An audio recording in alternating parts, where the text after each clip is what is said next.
भोले बाबा यहाँ कहलाते हैं जागृत महादेव। केदारनाथ के दर्शन करने के लिए भक्त साल भर इंतजार करते हैं।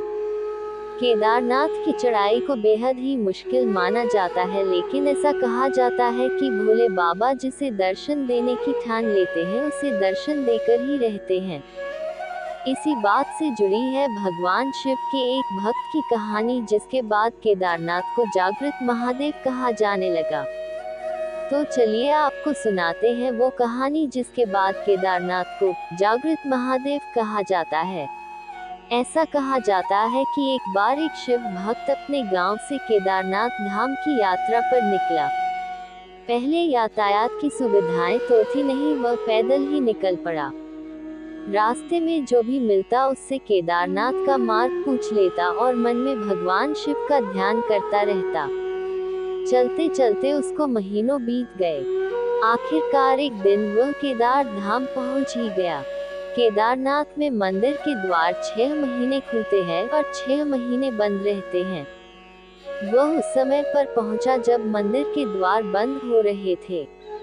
मंदिर के पंडित को उसने बताया वह बहुत दूर से महीनों की यात्रा करके आया है। पंडित से प्रार्थना की कृपा करके दरवाजे खोलकर प्रभु के दर्शन करवा दीजिए, लेकिन वहां का तो नियम है, एक बार द्वार बंद तो बंद। इसके बाद वह बहुत रोया, बार बार भगवान शिव को याद किया कि प्रभु बस एक बार दर्शन करा दो। वह प्रार्थना कर रहा था सभी से, लेकिन उसकी किसी ने भी नहीं सुनी। मंदिर के पंडित बोले आप यहाँ 6 महीने बाद आना, क्योंकि 6 महीने बाद यहाँ के दरवाजे खुलेंगे।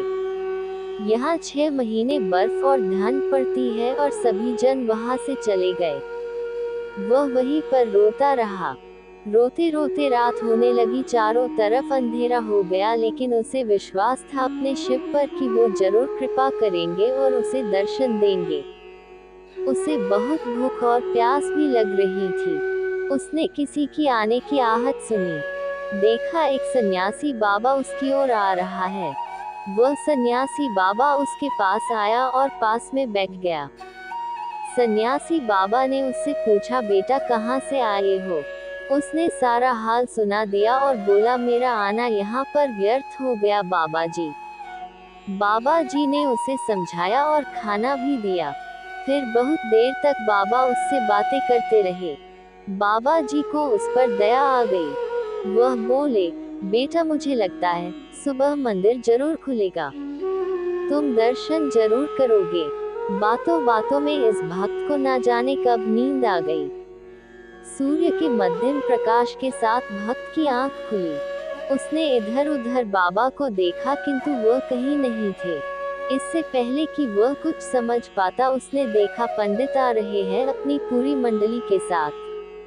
उसने पंडित को प्रणाम किया और बोला कल आपने तो कहा था मंदिर 6 महीने बाद खुलेगा, इस बीच कोई नहीं आएगा यहाँ, लेकिन आप तो सुबह ही आ गए। पंडित जी ने उसे गौर से देखा, पहचानने की कोशिश की और पूछा तुम वही हो जो मंदिर का द्वार बंद होने पर आए थे, जो मुझे मिले थे? 6 महीने होते ही वापस आ गए। उस आदमी ने आश्चर्य से कहा नहीं मैं कहीं नहीं गया, कल ही तो आप मिले थे, रात में मैं यहीं सो गया था, मैं कहीं नहीं गया। पंडित के आश्चर्य का ठिकाना नहीं था। उन्होंने कहा लेकिन मैं तो 6 महीने पहले मंदिर बंद करके गया था और आज 6 महीने बाद आया हूँ। तुम 6 महीने तक यहाँ पर जिंदा कैसे रह सकते हो? पंडित और सारी मंडली हैरान थी। इतनी सर्दी में एक अकेला व्यक्ति कैसे 6 महीने तक जिंदा रह सकता है? तब उस भक्त ने उनको सन्यासी बाबा के मिलने और उसके साथ की गई सारी बातें बता दी कि एक सन्यासी आया था, लंबा था, बड़ी बड़ी जटाएं, एक हाथ में त्रिशूल और एक हाथ में डमरू लिए, मृगशाला पहने हुआ था। पंडित और सब लोग उसके चरणों में गिर गए। बोले हमने तो जिंदगी लगा दी किंतु प्रभु के दर्शन ना पा सके, सच्चे भक्त तो तुम हो। तुमने तो साक्षात भगवान शिव के दर्शन किए हैं। उन्होंने ही अपनी योग माया से तुम्हारे 6 महीने को एक रात में परिवर्तित कर दिया, कालखंड को छोटा कर दिया। ये सब तुम्हारे पवित्र मन और तुम्हारे विश्वास के कारण ही हुआ है। इसी कहानी की वजह से केदारनाथ को जागृत महादेव बुलाया जाता है। वीडियो अच्छा लगे तो लाइक करें, शेयर करें और कमेंट बॉक्स में हर हर महादेव जरूर लिखें।